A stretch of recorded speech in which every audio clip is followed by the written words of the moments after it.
2,000 years later.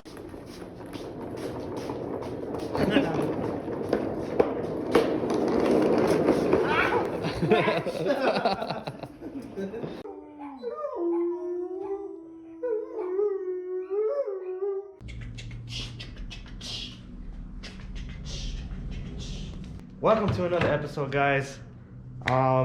Today's a pretty cool and special day. I'm gonna be working on the VR4. If you guys saw the other episodes, the car is actually making quite a bit of ticking noise, which happens to sound nearly like a rod knock. But the thing that I discovered is that on these VR4s, what goes on is that the lifters, the hole happens to be extremely small, and what happens is when we bought this car, the ex-owner of this car didn't turn on the car for a very long time. So I'm guessing what happened is that one of the lifters, or a couple of the lifters, went completely dry, and since most likely those lifters create a carbon buildup in the hole. So yeah, pretty much what's going on, I'm thinking the lifters are pretty much dried out. So we went ahead and bought some upgraded lifters where the hole is pretty much like about 2, maybe almost 3 centimeters wider. So I would say about an easy 2 centimeters wider. And you get a lot more flow, and it quiet these engines down. If you guys didn't know what happens with these ones, Mitsubishi knew that that lifter was going to be an issue later on, and that's why they created these new lifters, these better, I would call higher performance lifters. So let's get to the cookies, let's get to the milk, and let's go ahead and get started. Oh, and another thing that you guys didn't know, so these lifters, when you buy them, you have to go ahead and let them soak for quite some time. So you pretty much don't put them in dry and makes all that noise.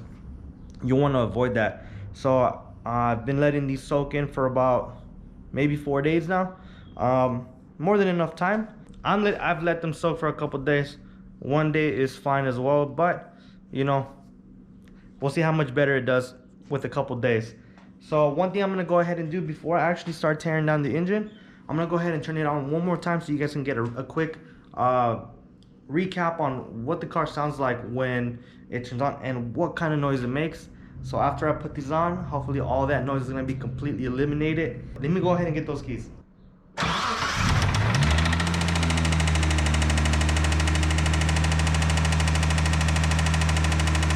Alright, so you guys know how nasty that sounds.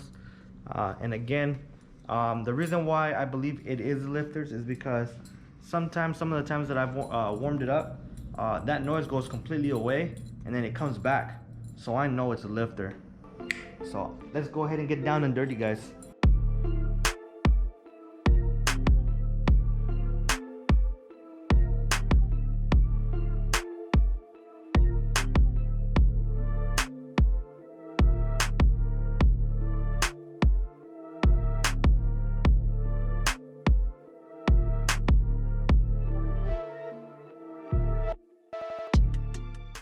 So I finally took off the intake manifold, and it was a little on the, I would say in the pain, but not too much. One of the things I did find out is, as I was pretty much playing with this thing or trying to pull it out, it looks like one of the, I would say breather hoses, it looks to be, was really rotted.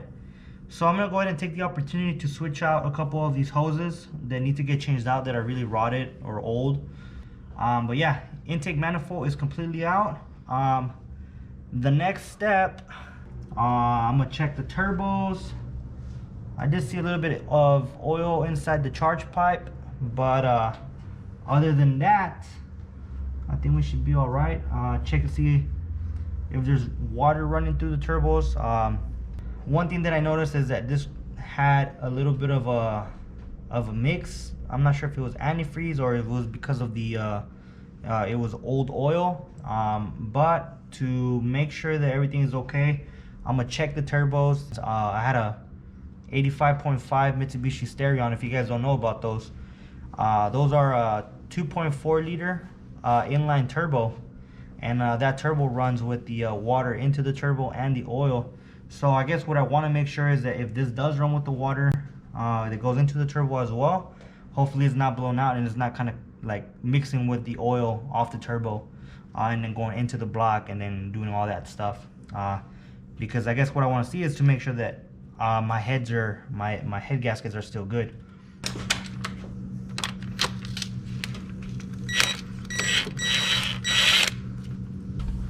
All right.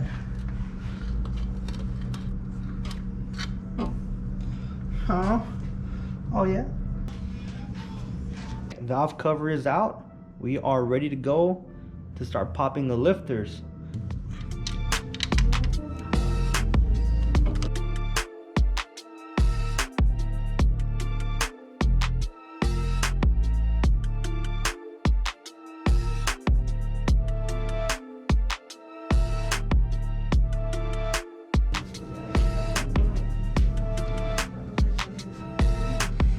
This is the first lifter hat, or what I'm going to call it. I'm not sure if it's a proper term, but definitely this is what that is for right there.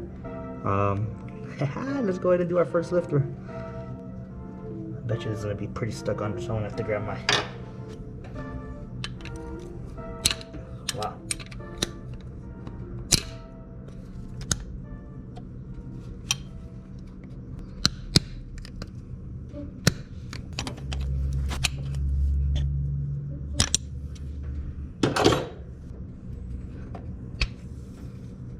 Alright guys, so I really want you guys to pay attention to one of these things. You see that pin size hole right there? That's like at most 1 centimeter. And so if you guys see all this buildup here with like carbon and stuff, imagine how it gets in here. How reduced that 1 pin size hole gets. Okay. You see the Gen 3 lifter?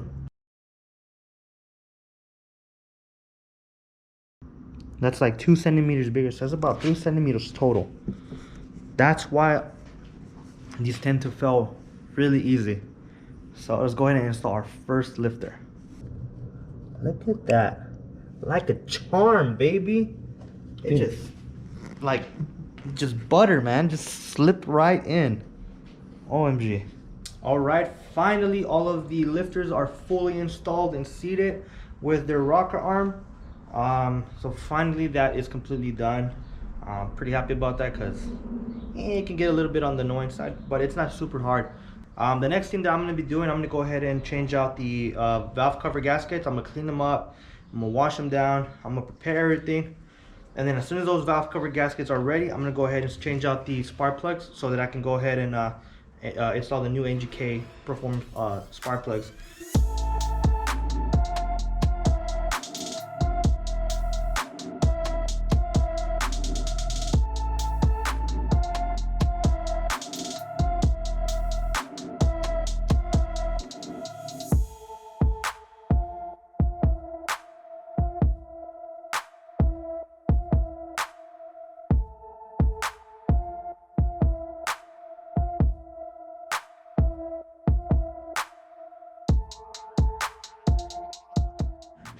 All right, whew.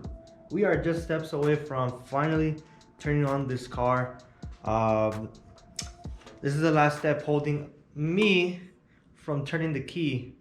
So yeah, everything is fully seated. The intake manifold is completely seated. Everything is put back together the way it needs to be.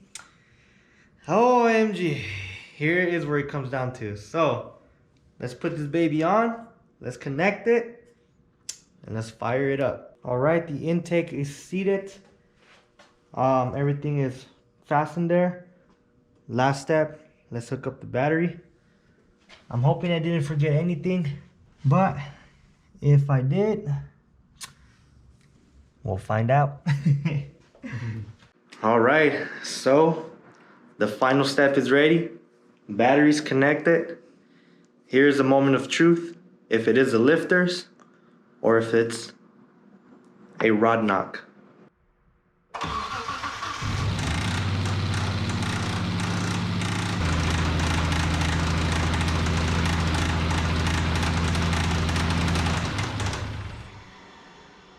So this is what it sounds like after. If you guys notice, there's a couple times to where it kind of stays quiet almost. I still need to see now that I'm kind of hearing it even more. Honestly, I personally don't think it's a rod knock. Now I feel like it's something else that I need to look into. I know the guy had done some transmission work of some sort, but I don't know. If you guys happen to have an idea of what it might be, maybe, you know, in case you've had an issue like that, let me know. Comment below. Or if you have an idea what it is, just comment below. Tell me what you guys think. But personally, so far at where I stand right now, I don't think it's a rod knock. Because it kind of goes away. A rod knock doesn't never go away. It just, you always hear that rod knock. I've had a rod knock before, and it doesn't sound like this. It just sounds like something weird is going around there, but it does not sound like a rod knock to me. But if you guys think so, let me know in the comments below. If you guys have another idea, let me know in the comments below. Alright, so this is it for today. I'm happy you guys went with me through this little quick journey of this car, of the work. You know, you guys, we're going to have a lot more work to go. So stay tuned for the next episodes.